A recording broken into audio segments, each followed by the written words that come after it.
Guys, for today's video, dito pa rin ulit tayo sa Araneta Center. So, ayan pa rin yung gateway.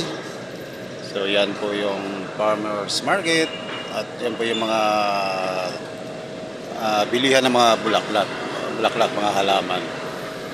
So, sa taas naman, pag umakyat ka, makikita mo yung Shopwise, yung dating Shopwise. So, yung Shopwise kasi, dyan dati, pero ngayon, bali nilipat na po dito sa gateway. Ito po yung gateway to. Kasi may gateway 1. So balik tayo doon.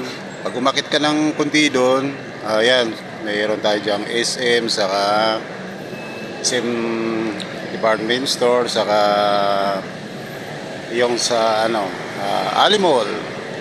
So bali malapit lang tayo sa mga mall. Napalibutan tayo pero never tayong pasyal kasi mahirap pag pasyal-pasyal kung wala kang pera, baka basag tayo. So yan, mga katabi namin, mga mall yan, malalaki yan, pero napakabihira lang pag pumasok kami dyan, dumadaan lang kami. So hanggang daan lang tayo kasi wala tayong pera. Ayan po yung Manhattan, medyo maliwanag masyado pero hindi makikita.